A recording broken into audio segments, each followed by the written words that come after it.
bueno. Por si acaso, yo me llamo Brian, soy el pastor principal aquí en Coronilla y estamos contentos que tú estés con nosotros el día de hoy. Si tú has venido por primera vez y necesitas una Biblia, queremos prestarte una. Levanta la mano y vamos a prestarte una Biblia el día de hoy. ¿Hay alguien que necesita? Ok, muy bien, muy bien. ¿Alguien más que necesita una Biblia? Muy bien, si no has traído Biblia hoy día porque no tienes una Biblia en la casa, tú puedes llevar la Biblia que estamos prestando a la casa contigo como obsequio de Cristo Jesús. ¿Ok? Bueno, dos anuncios. Primero, quiero decirles que nuestra iglesia se llama Coinonía, compañerismo, comunión.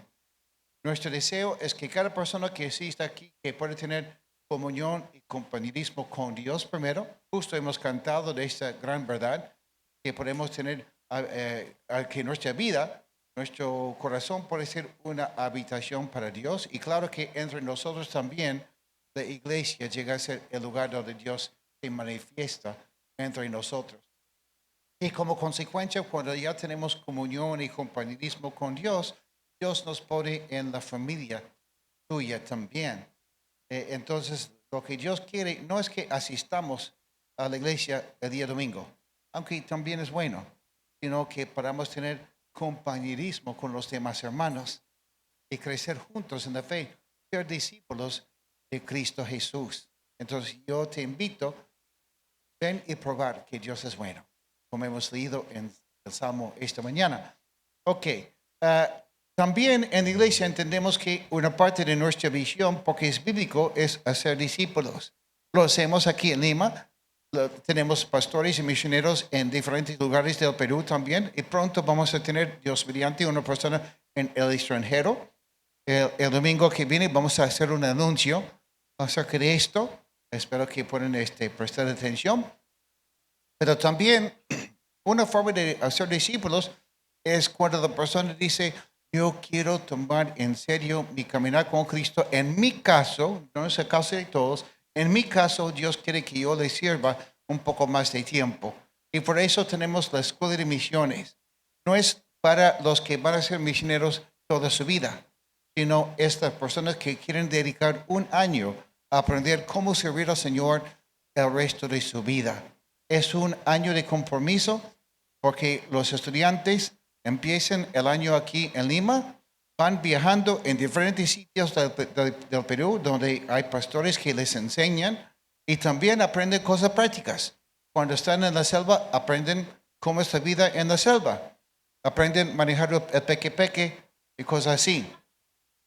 Aprenden a manejar el motocar, etc. No aprenden no solo comer pollo, sino matarlo. Cosas así. Y es espectacular porque es una mezcla entre enseñanza teológica, bíblica y enseñanza en cosas prácticas. Algo que aprenden, por ejemplo, es cómo memorizar la palabra de Dios bien. En un año memorizan 308 versículos. Memorizan libros completos de la Biblia, como Filipenses, capítulos completos, etc. Y este año que vamos a iniciar, el segundo año, empieza la quincena de julio. ¿Ok? La quincena de julio. Si estás interesado, te gustaría recibir más información, en nuestra página web, coinonialima.com, vas a encontrar un formulario que vas a llenar y vas a enviarlo, o no sé, creo que igual al llenarlo, vamos a recibirlo y enviarte más información todavía. ¿Ok? Muy bien. Este miércoles, a las 8 de la noche, tenemos noche de coinonía. ¿Cómo se hizo? Una noche de alabanza, de oración, una noche en la cual estamos con mucha expectativa de lo que Dios va a hacer. Estamos con ganas de orar por ustedes orar por nosotros también, porque sentimos que algunos necesitan una llenura nueva del Espíritu Santo. Y eso va a ser muy importante. 8 de la noche este miércoles, ¿ok? Muy bien. También tenemos la canasta de amor, el kilo de amor, como se llama, para las personas que necesitan un poco de apoyo en la parte financiera. Estos son los anuncios para el día de hoy. estamos estudiando una serie de enseñanzas que Dios mediante vamos a terminarlo la semana que viene. Y después, en 2 semanas, viene el pastor Ángel con su esposa Jenny de Trujillo. Algunos de ustedes lo conocen. Él va a compartir el sábado con nosotros y el día domingo también. Va a ser espectacular que ellos estén con nosotros, ¿ok? Pero en cuanto al tema del rapto, el rapto es cuando Cristo llamará a su iglesia, a los que son cristianos, los que son creyentes. No habla de un edificio, sino de los que realmente han confiado en Cristo Jesús. En algún momento nos va a llamar con la voz de trompeta. Vamos a encontrarnos con Cristo en el aire. Él va a descender, vamos a subir, encontrarnos con Él y luego vamos a pasar 7 años de gloria con Él en el cielo, mientras que el mundo esté pasando 7 años de tribulación. Estamos explicando este tema las últimas, creo que ya es un mes, creo. Muchos pensaban, pero esta enseñanza va a ser máximo 2 semanas. Y honestamente, yo podría continuar unos 3 meses más, porque hay tanto que dar, pero también es tiempo de empezar con otras cosas. Terminando con el pastor Ángel, por ejemplo, Marco va a enseñar a Geo unas semanas con nosotros, también que estén orando por Marco, pero el tema del rapto, cuando Cristo nos llama. Hemos visto que hay diferentes posiciones, posturas, en cuanto al momento que va a pasar el rapto. Okay. Nosotros creemos que el rapto va a pasar antes de la tribulación, como vemos en una tabla que debe estar ahí en la pantalla. Okay. Algunos opinan que el rapto va a pasar en la mitad de la tribulación. Otros opinan que el rapto va a pasar al final de la tribulación. Otros piensan que va a pasar a 3/4, la posición pre-ira. Y algunos, y eso lo voy a enseñar no como parte de la serie de rapto, sino como parte del calvinismo. Hay personas que no creen en el rapto para nada. Creen que es que Cristo viene así nomás. Bueno, prácticamente creen que vamos a subir y Cristo va a bajar. Bueno, no es así tampoco. Creen que estamos en el milenio en este momento. Okay, esa posición es la posición que cree que tenemos la paz con Cristo, ahora que estamos con Cristo gobernando. Nosotros sabemos que después de los 7 años de tribulación, Cristo descenderá, conquistará al diablo, etc. Y va a gobernar en el mundo 1000 años y nosotros vamos a gobernar con Él. Pero para repasar un poco, porque es importante, hace un mes más o menos, empezamos con 7 razones por las cuales creemos en el rapto antes de la tribulación. La primera razón, el propósito de la tribulación es Israel. Dios va a tratar con Israel durante los 7 años de la tribulación. Estudiamos varias veces Jeremías capítulo 30, versículo 7, y Daniel capítulo 9, el versículo 24.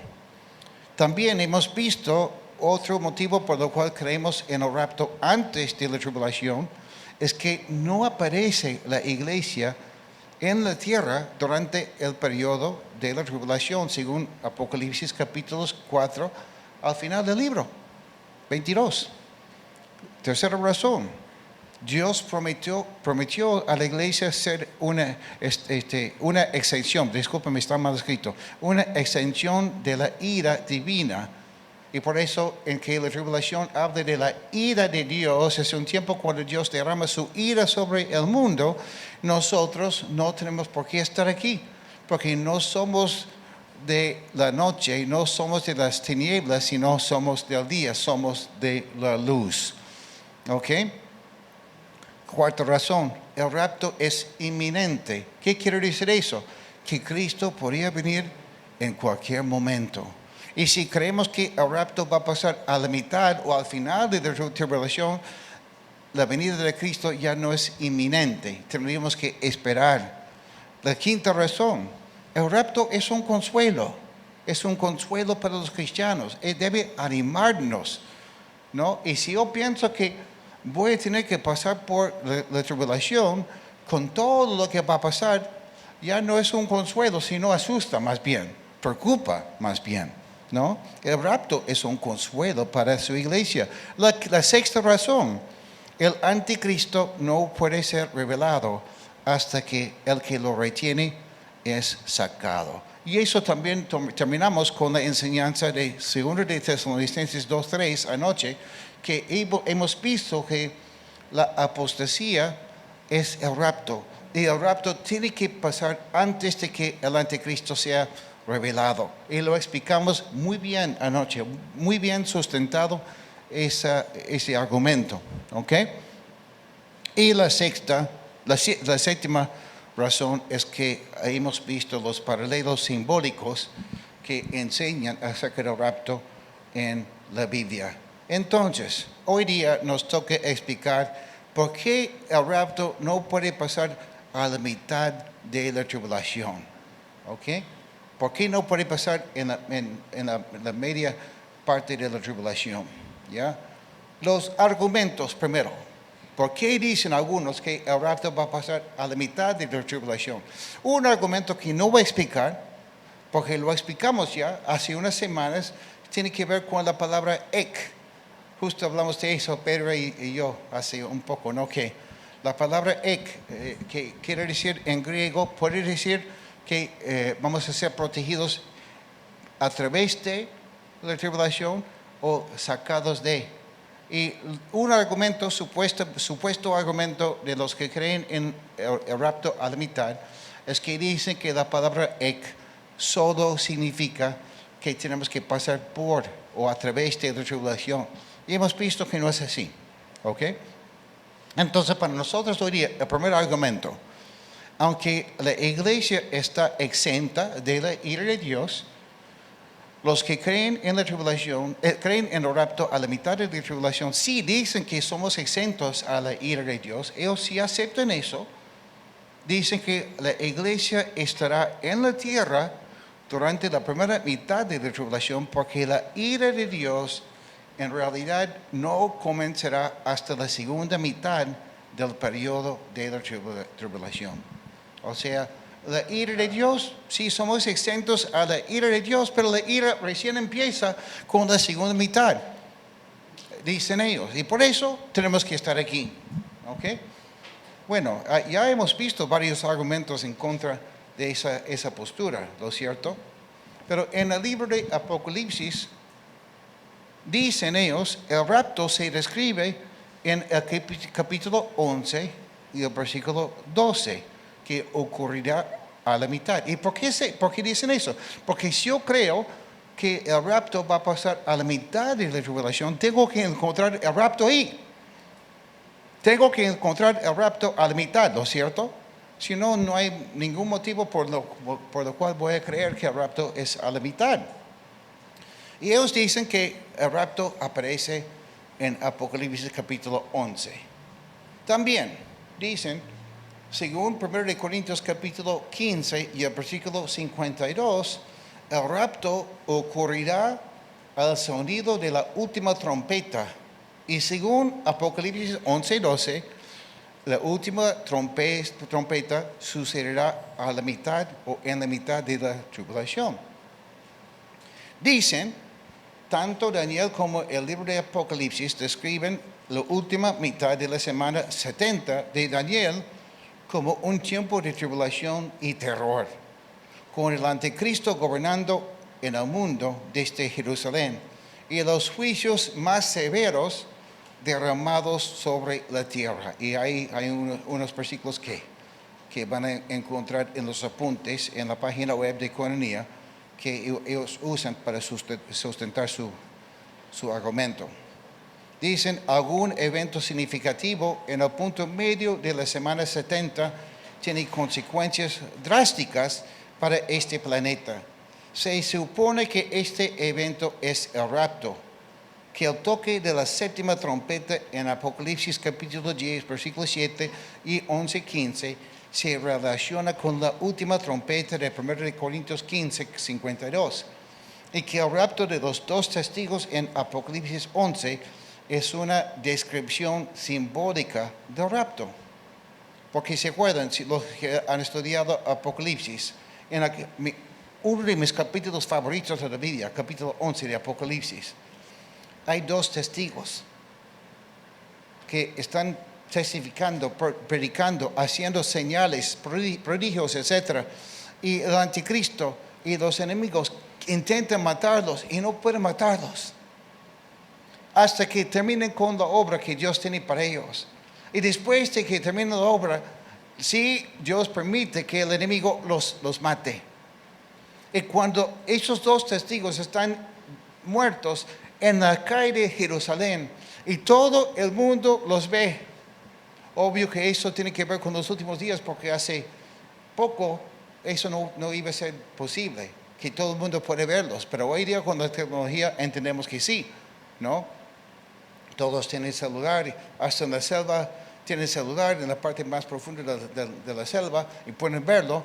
Y dice que la gente va a ser una especie de navideña diabólica, celebrando que esos dos testigos están muertos.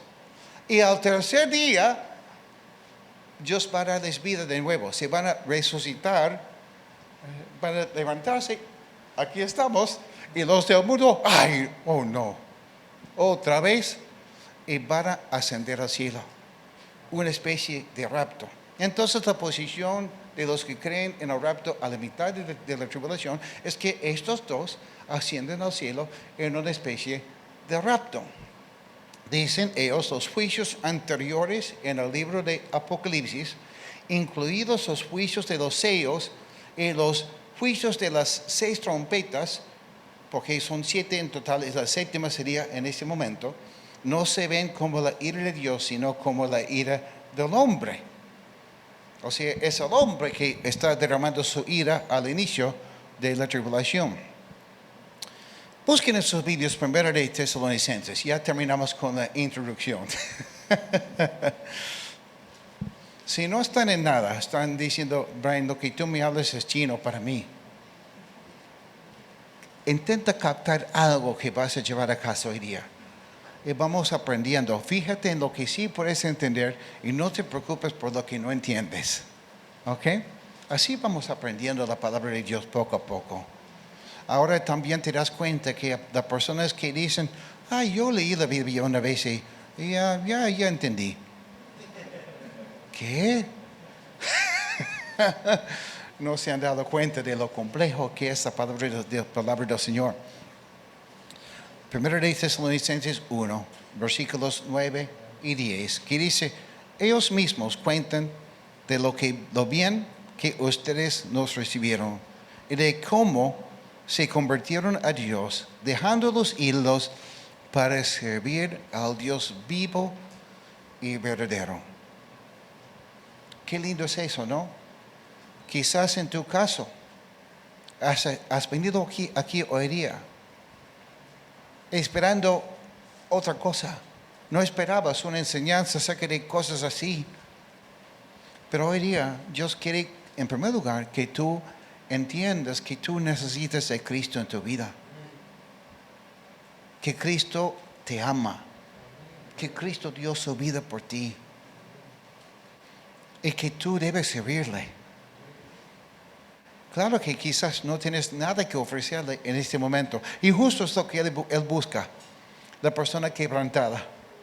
Porque la persona orgullosa que dice, yo puedo. Qué bueno que Dios me esté llamando porque yo tengo mucha capacidad.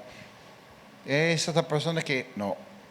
Pero cuando tú llegas al momento, cuando tú le dices a Dios, no tengo nada que ofrecerte. Dios, soy un fracaso delante de ti. Dios te dice, por fin. Y ahora sí podemos trabajar. Entonces yo te invito hoy día, en este momento, a decirle a Jesús, hoy día, en este momento, te pido perdón por mis pecados. Entra a mi vida. Tómame. Enséñame. Quiero conocerte y quiero servirte. Y Dios te va a aceptar. Y Dios te va a cambiar. Y si no entiendes nada más, de lo que voy a enseñar el resto del día de hoy. Pero sales de aquí después de haber tomado esa decisión. Bacán. Basta para el día de hoy. ¿Ok? Pero para los demás que ya tienen un poco de tiempo, vamos a seguir enseñando. Dice aquí, dejando los ídolos para servir al Dios vivo y verdadero y esperar del cielo a Jesús, su Hijo, a quien resucitó, que nos libra del castigo. Y la palabra castigo ahí también es la palabra ira, del castigo o de la ira de lo que está por venir, ¿no?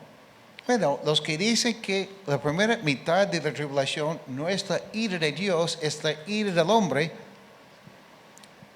El anticristo inicia la tribulación cuando firma un pacto con Israel.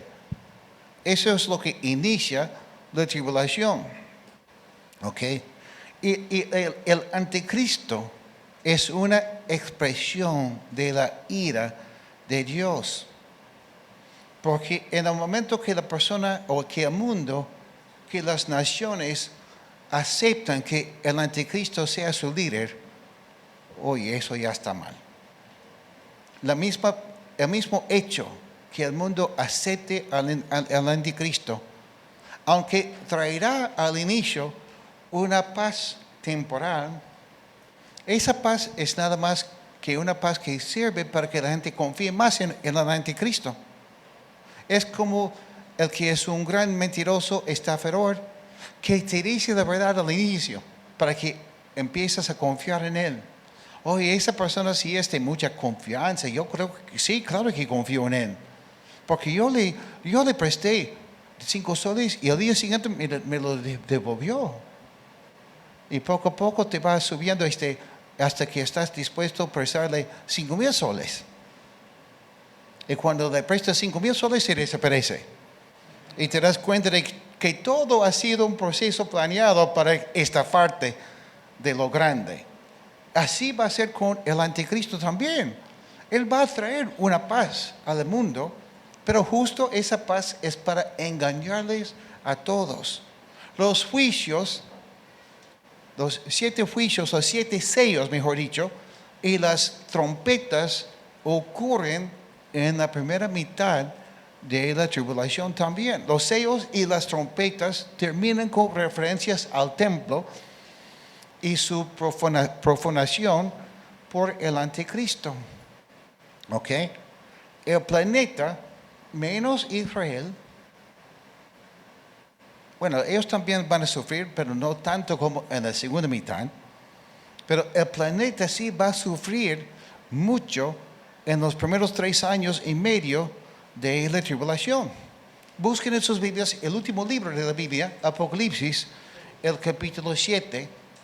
El último libro, por eso no he puesto el número de la página, porque Apocalipsis es fácil de encontrar. ¿Ok? Apocalipsis capítulo 7, que viene después del capítulo 6, antes del capítulo 8. Capítulo 7, el versículo 3, y luego vamos a leer el versículo 14. Mira lo que dice aquí. No hagan daño ni a la tierra, ni al mar, ni a los árboles, hasta que hayamos puesto un sello en la frente de los siervos de nuestro Dios. Eso usted lo sabe. Mi Señor, respondí. Él me dijo, aquellos son los que están saliendo de la gran tribulación. La gran tribulación. Al inicio de la tribulación, Dios manda a los ángeles no hacer daño al mundo, ni a los árboles, etc., porque Él quiere poner un sello a los que realmente son sus siervos todavía. Pero el argumento de los que creen que el rapto va a ser a la mitad, porque a la mitad empieza recién la gran tribulación. Aquí vemos que dice Apocalipsis capítulo 7, y es al inicio, aquellos son los que están saliendo de la ¿qué? La gran tribulación. Han lavado y blanqueado sus túnicas en la sangre del Cordero. Los que entregan sus vidas a Cristo durante los primeros 3 años y medio van a sufrir terriblemente. Eso será en la primera mitad de lo que se llama la gran tribulación. ¿Ok? Cuando el templo es profanado, ¿qué quiero decir con eso? La Biblia enseña que 3 años y medio Israel va a estar con paz. Van a tener su templo. Después de tanto tiempo van a ofrecer sus holocaustos en el templo. Contentos ellos. Y las demás religiones también van a ir. Porque va a ser una religión mundial en ese tiempo. Pero los israelitas con su lugar en el lugar céntrico del templo, sirviendo a Dios, y después de 3 años y medio, el anticristo va a revelarse, va a mostrar quién realmente es. Se va a poner en el templo, se va a declarar Dios y va a obligar a todos los del mundo a alabarle. Los demás, el que ya lo alaben, ya están sirviendo al diablo, ok, está bien. Pero los judíos en este momento, ellos van a darse cuenta. Y cuando se dan cuenta que han sido engañados, recién empieza la gran tribulación para ellos. Porque las cosas se ponen braves en cuanto a su persecución, aunque también van a ser protegidos de otras cosas que van a pasar en el mundo. ¿Ok? Israel se da cuenta a los 3 años y medio. ¿Ya? Es lo que hemos visto en Mateo capítulo 24 durante la pandemia. ¿Okay? También un poco al inicio de este estudio, si recuerdo bien. Mira lo que dice Apocalipsis capítulo 6, un capítulo anterior, los primeros 4 versículos. Apocalipsis 6, 1 a 4. Vi cuando el Cordero rompió el primero de los 7 sellos. Si la tribulación empieza recién a la mitad, ese es el primer sello. Vi cuando el Cordero rompió el primero de los 7 sellos, y el Cordero es Cristo, no es el anticristo, no es el diablo. Y oí a uno de los 4 seres vivientes que gritaba con voz de trueno: ven. Miré, y apareció un caballo blanco. El jinete llevaba un arco, se le dio una corona y salió como vencedor para seguir venciendo. No es Cristo. ¿Ok? Cuando el Cordero, ¿por qué? Porque el Cordero, ¿dónde está? Está en el cielo. ¿Ok? Adivinen quién es ese que está montando ese caballo blanco. Y dice, cuando el Cordero rompió el segundo sello, ya hemos visto que al inicio hay paz en el mundo. El mundo va a pensar que el anticristo les está dando la paz. Pero ¿quién está atrás de todo eso? No es el anticristo, es Cristo, el Cordero. Y dice, oí al segundo ser viviente que gritaba: ven. En eso salió otro caballo del color rojo encendido. Al jinete se le entregó una gran espada. Se le permitió quitar la paz de la tierra y hacer que sus habitantes se mataran unos a otros. Ese es al inicio prácticamente de la tribulación. ¿Ok? Guerra, rumores de guerras. Y cuando hablamos de guerras, no estamos hablando de Rusia con Ucrania, estamos hablando de Surco con Miraflores, por decirlo así. Personas contra personas. ¿Ok? Ahora, en 2 de Tesalonicenses capítulo 2, versículos 9 al 12. Por si acaso, cuando digo Miraflores y Surco, es una ilustración. ¿Ok? La página 794. 2 de Tesalonicenses 2, 9 al 12. El malvado vendrá por obra de Satanás, con toda clase de milagros, señales y prodigios falsos. Con toda perversidad engañará a los que se pierden por haberse negado a amar la verdad y así ser salvos. Por eso Dios permite que por el poder del engaño crean en la mentira. Así serán condenados todos los que no creyeron en la verdad, sino que se deleitaron en el mal. Entonces, ¿cómo es posible que el mundo en poco tiempo empiece a tener tantas luchas, tantas guerras? Porque al inicio, en vez de confiar en Dios, confiaron en el anticristo. Y cuando el mundo toma la decisión confiar en el anticristo, ya van de mal en peor, ¿no es cierto? Por eso dice en Mateo capítulo 10, versículo 28, no teman a los que matan al cuerpo, pero no pueden matar al alma.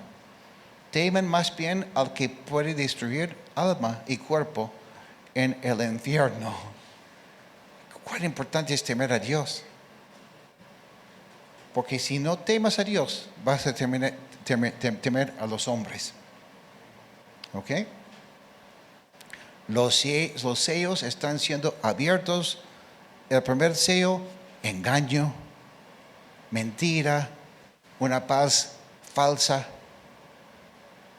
Segundo sello, guerras, luchas, muertes. Y con esos sellos y con lo que viene después, wow.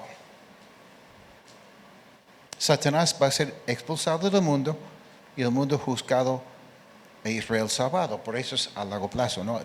Al final de la tribulación. Por fin empieza el proceso que al final significa el fin de la influencia de Satanás en el mundo. El primer sello es cuando el mundo empieza a ser engañado por completo. Ya lo hemos dicho. Es un juicio espiritual. Es un juicio espiritual. Los juicios van de lo espiritual a lo físico y rápido, ¿no? Como hemos visto en Apocalipsis capítulo 6. En capítulo 6, de nuevo, versículos 15 al 17, miren lo que dice. Apocalipsis 6, 15 al 17. Los reyes, voy a esperar un ratito para que lo encuentren. Apocalipsis 6, 15 al 17. Los reyes de la tierra, los magnates, los jefes militares, los ricos, los poderosos y todos los demás, esclavos y libres, se escondieron en las cuevas y entre las peñas de las montañas. Todos gritaban a las montañas y a las peñas: caigan sobre nosotros y escóndenos de la mirada del que está sentado en el trono y de la ira del hombre. Así nos dice, ¿no? Si nos dice que la ira de Dios recién empieza a la mitad de la tribulación, miren lo que dice aquí: la ira del Cordero. Imagínense los del mundo de hoy que dicen, pero Jesús es amor, Jesús es amor. Claro que Jesús es amor, pero su amor también tiene límite. Va a llegar el momento cuando va a ser la ira del Cordero, la ira de Cristo, porque ha llegado el gran día del castigo. ¿Quién podrá mantenerse en pie? Eso es el sexto sello. El sexto sello es en la primera mitad de la tribulación. ¿Okay? El sexto sello habla de la ira de Dios.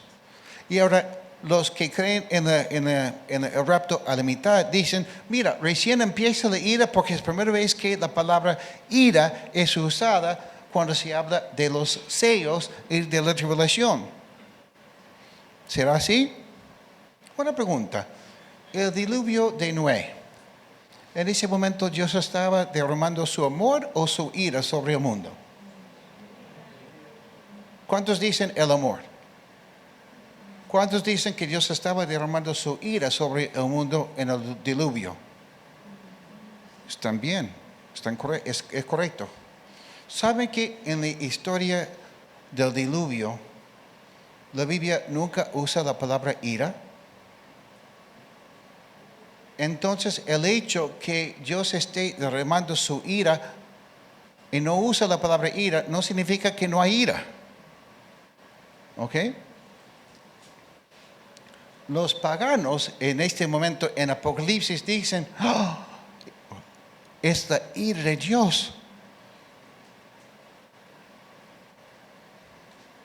Pero una pregunta, ¿los paganos definen nuestra teología? El hecho que recién en el sexto sello ellos se dan cuenta que es la ira de Dios no significa que voy a confiar en su teología de ellos. Es como en mi época.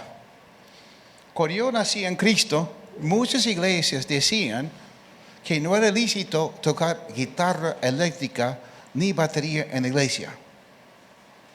Y corría la historia de que un misionero fue al África y su hijo era cristiano y tenía música cristiana, pero con batería, con guitarra eléctrica. Empezó a tocar sus discos, porque en ese tiempo eran discos. Los jóvenes, pregúntame después cómo ha sido eso. ¿Ya? Y dice que ahí en el África, el brujo escuchó la música y dijo, esa es música del diablo. Y dicen que por eso los cristianos no podían tocar ni la batería ni la guitarra eléctrica, porque un brujo del África reconoció que esa música era del diablo. Qué tontería, ¿no? No permitimos al diablo ni a los paganos definir nuestra teología. Y el hecho que en Apocalipsis, en el sexto sello, que recién los paganos dicen es la ira de Dios, no significa que la ira recién empieza, es que ellos son un poco lentos. Si fueran rápidos no serían paganos, ¿no es cierto? Recién se han dado cuenta que es la ira de Dios porque son tontos. Mire lo que dice el teólogo Robert Thomas. Es un erudito y profesor del idioma griego. En su comentario exegético sobre Apocalipsis capítulos 1 al 7, en su libro, las páginas 457 al 58, si lo quieren comprar, dice lo siguiente. No es Brian, es un teólogo que lee el griego como si fuera cualquier cosa, ¿no? Dice lo siguiente: la humanidad en su rebeldía analiza correctamente los disturbios cósmicos y terrestres como parte de la gran ira, como parte del gran día de la ira de los últimos tiempos del que está sentado en el trono y del Cordero. El verbo en griego eleitein ha venido es un indicativo aoristo, refiriéndose a una llegada previa de la ira, no a algo que está por ocurrir. Los hombres ven la llegada de este día por lo menos tan pronto como los trastornos cósmicos que caracterizan el sexto sello. Pero al reflexionar probablemente se dan cuenta de que ya estaba efecto con la muerte de una cuarta parte de la población, la hambruna mundial y la guerra mundial. La rápida secuencia de estos eventos no podía pasar desapercibida, pero la luz de su verdadera explicación no amanece en la conciencia humana hasta que llegan los severos fenómenos del sexto sello. Tomar estos versículos y decir que la ira no ha empezado hasta el sexto sello es ignorar por completo la gramática griega, es ignorar la intención del autor, es ignorar lo que dicen los paganos y formar una doctrina de lo que uno opina que dicen sin prestarles atención. ¿Cómo podemos leer el capítulo 6 de Apocalipsis y no ver la ira de Dios ahí? Satanás tuvo que pedir permiso a Dios por lo que le hizo a Job, ¿se acuerdan? Justo en mi devocional estoy leyendo Job. Y ahora vemos que dice que es Cristo que está abriendo los sellos. Capítulo 6, Apocalipsis capítulo 6, versículos 16 al 17. Todos gritaban No es que, oye, eso me fastidia un poco. Nadie está preguntando, ¿y tu dolor de 1 a 10? No. Todos gritaban a las montañas y a las peñas, caigan sobre nosotros, escóndanos de la mirada del que está sentado en el trono. Imagínense, se dan cuenta que que Cristo está mirándoles y no es algo agradable para ellos. Wow. Y de la ira del Cordero, porque ha llegado, es la frase, ha llegado, erhomai en griego, ha llegado el gran día del castigo. ¿Quién podrá mantenerse en pie? Apocalipsis capítulo 6, versículo 1. Vi cuando el Cordero rompió el primero de los 7 sellos y oí a uno de los 4 seres vivientes que gritaba con voz de trueno, ven. Erhomai en griego. Está viniendo o estás viniendo aquí. Es la misma palabra ahí. Capítulo 6, versículo 3. Cuando el Cordero rompió el segundo sello, oí al segundo ser viviente que gritaba, Erhomai, ven. Capítulo 6, versículo 5. Cuando el Cordero rompió el tercer sello, oí al tercero de los seres vivientes que gritaba, Erhomai, está viniendo, estás viniendo en este caso. Versículo 7. Cuando el Cordero rompió el cuarto sello, oí la voz del cuarto ser viviente que gritaba, Erhomai. Y como hemos leído, capítulo 6, versículo 17, porque Erhomai ha llegado el gran día del castigo. ¿Quién podrá mantenerse en pie? La Reina Valera antigua dice, ven y ve, ven y ve. Aun si la ira de Dios recién empieza a levitar, Jesús nos prometió que nos iba a hacer algo. Lo estudiamos hace unas semanas. Apocalipsis capítulo 3, versículo 10. Porque has guardado la palabra de mi paciencia, yo también te guardaré de la ira. ¿Así dice? No. Dice, te guardaré. ¿Han memorizado sus versículos? Te guardaré de la hora de la ajá. Claro, lo estudiamos. Según el teólogo Norman Geisler, en contexto, la declaración acerca de ser salvo de Ek, ¿se acuerdan? Ek, el tiempo de prueba, significa ser salvo de Él, no a través de Él. Uno no puede salvarse de una hora entera si está en alguna parte de ella.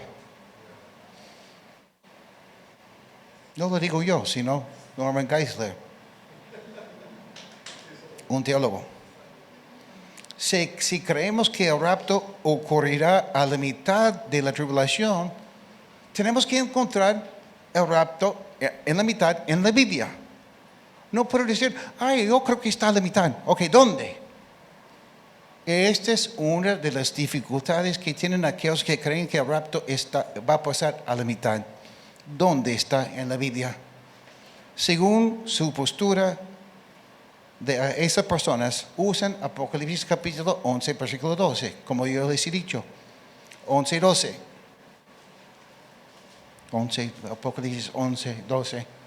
Están sus Biblias. Me están mirando a mí. Miren su Biblia.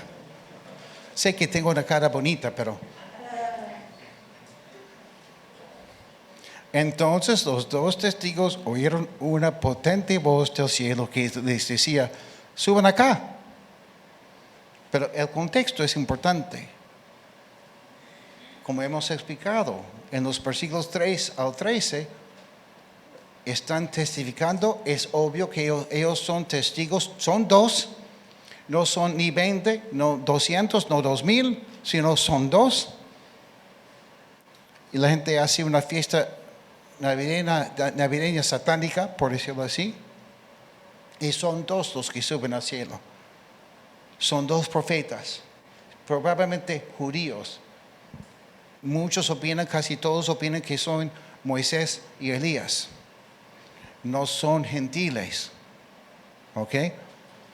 Los que creen en el rapto a la mitad de la tribulación usan este pasaje porque hay algunas cosas similares, pero los detalles nos muestran que no es el rapto de la iglesia. Otra vez, Norman Geisler, la referencia a los dos testigos asesinados, resucitados y llevados al cielo no encaja en la postura de los que creen en el rapto a la mitad de la tribulación, porque uno, estos son dos testigos judíos simbolizados por dos olivos. Versículo 4 y Zacarías capítulo 4. Ellos son capaces de realizar milagros como dos de los grandes profetas judíos, Moisés y Elías, versículos 5 al 6. 2. Su trabajo se centra en el templo judío en Jerusalén, versículos 1, 2 y 8. 3. Sobre todo son llevados al cielo hacia, y no sé por qué dice así, honestamente esta parte lo dice él, pero honestamente no sé por qué, pero él lo dice. 3. Sobre todo son llevados al cielo hacia el final de la tribulación. Podría tener razón en eso, pero no lo sé. Pero hay un contexto, como repito, son dos profetas judíos, ministran en el templo, o por lo menos su trabajo tiene que ver con el templo. Son dos, no es una multitud. La iglesia no es mencionada. No son ni 20, ni 2,000, ni 20,000, son dos que son arrebatados. Si fuera el rapto, y el rapto es tan importante, ¿lo cierto? Creo que sería claro. Sería claro que está hablando del rapto de la iglesia. Pero lo que sí es claro es que no es el rapto de la iglesia. Para creer que este pasaje habla del rapto, tienes que ignorar todas las reglas acerca de cómo interpretar correctamente la Biblia. Terminan con algo que es similar al rapto, pero al examinar los detalles, son más las diferencias que las cosas que el pasaje tiene en común con el rapto. ¿Ok? Tercer argumento, según ellos, y según 1 Corintios 15, 52, dicen ellos, el rapto ocurrirá cuando suene la última trompeta. Según Apocalipsis 11:15, este evento ocurrirá más o menos a la mitad de la tribulación. Bueno, hemos estudiado un poco de 1 Corintios 15:52. En un instante, en un abrir y cerrar de ojos, al toque final de la trompeta, pues sonará la trompeta y los muertos resucitarán con un cuerpo incorruptible y nosotros seremos transformados. Apocalipsis 11:15, cuando el séptimo ángel tocó su trompeta, se oyeron fuertes voces en el cielo que decían: los reinos del mundo han llegado a ser de nuestro Señor y de su Cristo, y Él reinará por los siglos de los siglos. Lo que Pablo dice en 1 Corintios 15:52 está claro.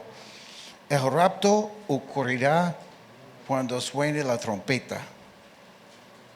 Y ahora vamos a conectar la trompeta que menciona Pablo con la trompeta de Apocalipsis 11 y así declarar que el rapto tiene que pasar a la mitad de la tribulación. No. La trompeta de 1 Corintios 15 no es la trompeta de Apocalipsis 11. Son dos trompetas distintas. 1 Corintios 15, la trompeta final de la era de la iglesia. Apocalipsis 11, 15 no es la trompeta final ni siquiera. Y no es una trompeta tampoco. En su libro Cosas por venir, J. Dwight Pentecost, en las páginas 189, 191, vemos que él tiene esa es comparación, ¿ok? Hay una tabla. ¿No está? Ay, otra vez. Les pido poner tu cosa y dicen, bueno, ok. Búscalo en las notas, no sé por qué no está. En 1 de Corintios 15, 52, la trompeta es antes de la ira de Dios. En Apocalipsis 11, 15 es durante de la ira. 1 de Corintios 15, 52 es la trompeta de Dios. Apocalipsis 11, 15 es la trompeta de un ángel. ¿Ok? La trompeta de Dios y la trompeta de un ángel.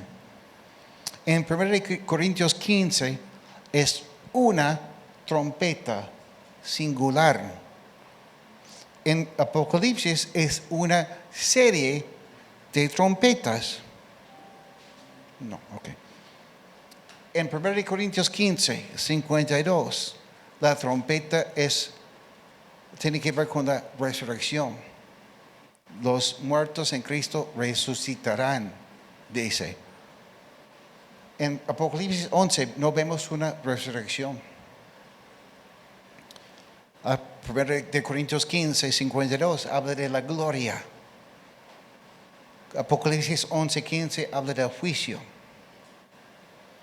En 1 Corintios 15, 52 es algo instantáneo. En Apocalipsis capítulo 11, buscando su referencia en Apocalipsis 10, 7, esa trompeta dura. En capítulo 15, versículo 52, habla de la iglesia. Apocalipsis 11, 15 habla de Israel. En capítulo 15, 52 de 1 de Corintios, no hay terremoto. En Apocalipsis 11, 15 hay terremoto. 1 de Corintios 15, 52 no anuncia el milenio. Apocalipsis 11, 15 sí lo anuncia como algo que va a llegar. 1 de Corintios 15, 52 es la trompeta final del tiempo de la iglesia. Y Apocalipsis 11, 15 es la trompeta final de una serie de trompetas. La trompeta final, el tiempo de la iglesia. ¿Ok? ¿Por qué decimos así? Cuando dice Pablo es la última trompeta, entendemos que Pablo está usando términos que todo el mundo usa. Incluso lo usamos a veces cuando hablamos de Cristo. Cuando hablamos de la comunión, la Santa Cena, hay iglesias que dicen la última cena. Pero no es la última cena. Felizmente, Cristo va a cenar con su iglesia otra vez. ¿Ok? Otra cosa, en Apocalipsis capítulo 11 ni siquiera es la trompeta final. La trompeta final no lo va a tocar un ángel, sino Cristo mismo. Mateo capítulo 24, versículos 30 al 31. Entonces aparecerá en el cielo la señal del Hijo del Hombre, y todas las tribus de la tierra se lamentarán y verán al Hijo del Hombre venir sobre las nubes del cielo con gran poder y gloria, y enviará a sus ángeles con gran voz de trompeta de los cuatro vientos, desde un extremo al otro del cielo, y ellos juntarán, y la palabra ahí es la palabra episunago, de donde viene la palabra sinagoga, a sus elegidos. ¿Ok? En Isaías capítulo 27, versículo 13, estoy casi por terminar, la página 465, cuando llegue ese día, será un fuerte toque de trompeta, Y tanto los que fueron esparcidos en Asiria como los que fueron desterrados en Egipto vendrán a Jerusalén y adorarán al Señor en el monte santo. Va a haber una trompeta cuando Cristo va a llamar a los israelitas que todavía están esparcidos en todo el mundo y van a llegar y servir al Señor juntos. Eso va a ser la última trompeta. ¿Ok? Entonces los que creen en el rapto a la mitad de la tribulación ni siquiera tienen correcto lo que son las trompetas. No lo digo como orgullo, sino cuando estudiamos bien la palabra del Señor. ¿Ok? Y ahora estamos en el tiempo de la iglesia. En algún momento los cristianos, los creyentes, escucharán la trompeta de Dios para nosotros, la trompeta final para la iglesia, el rapto. Durante la tribulación habrán 7 juicios, 7 sellos, 7 trompetas, etc. Una serie de trompetas. Cada trompeta anuncia un juicio nuevo. Las trompetas completan los juicios de los primeros 3 años y medio de la tribulación. Y la 7ª trompeta es distinta porque anuncia que el reino de Cristo se acerca. A la vez el juicio en el mundo se vuelve más intenso. Esta 7ª trompeta nos provee un contraste entre la rebeldía del mundo y la sumisión y la alabanza que está ocurriendo en el cielo.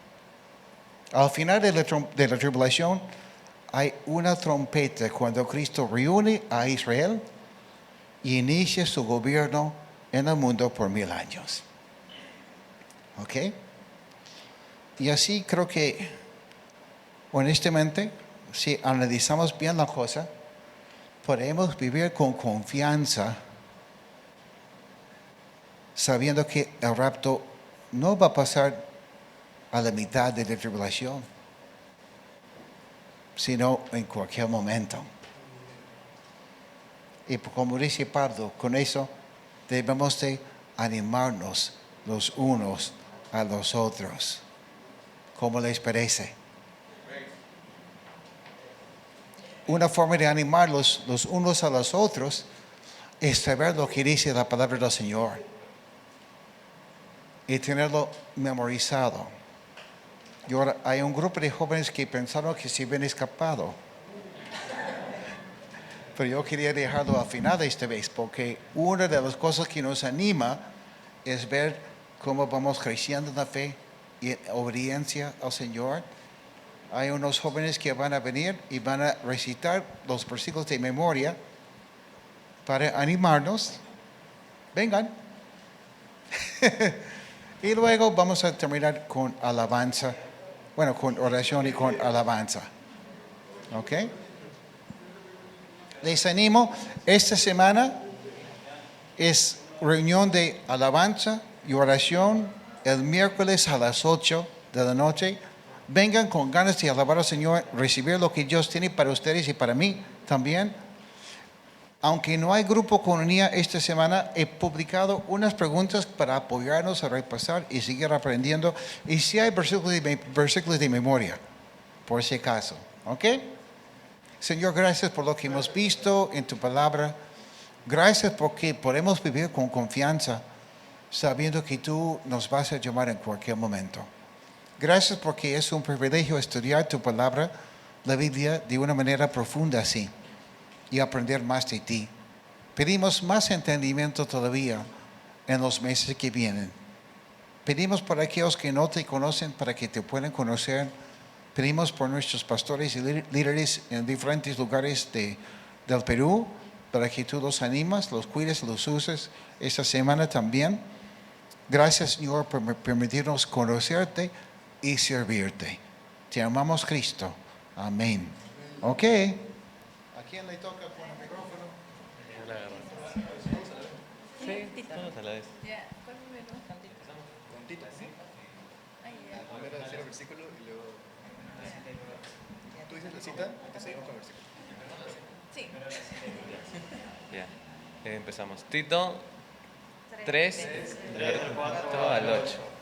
Pero cuando se manifestaron la bondad y el amor de Dios, nuestro Salvador, Él nos salvó no por nuestras propias obras de justicia, sino por su misericordia.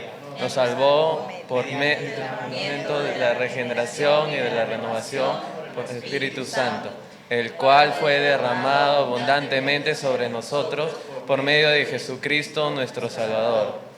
Así lo hizo para que, justificados por su gracia, llegáramos a ser herederos que abrigan la esperanza de recibir la vida eterna. Este pasaje es digno de confianza y quiero que lo recalques para que los que hayan creído en Dios se empeñen en hacer buenas obras. Esto es excelente y provechoso para todos. Ya. Sí. Juan 14, del 1 al 3. No se angustien, confíen en Dios y confíen también en mí. En el hogar de mi Padre hay muchas viviendas. Si no fuera así, ya se los habría dicho a ustedes. Voy a prepararles un lugar. Y si me voy y se lo preparo, vendré para llevármelos conmigo. Así ustedes estarán donde yo esté. Ahí van dos. Apocalipsis. Apocalipsis 3:10.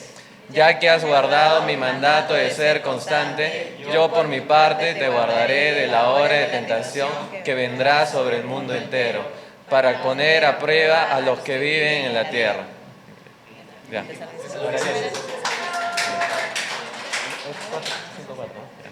Ya. Primera de Tesalonicenses 5:4. Ustedes, en cambio, hermanos, no están en la oscuridad para que ese día los sorprenda como un ladrón. Gracias.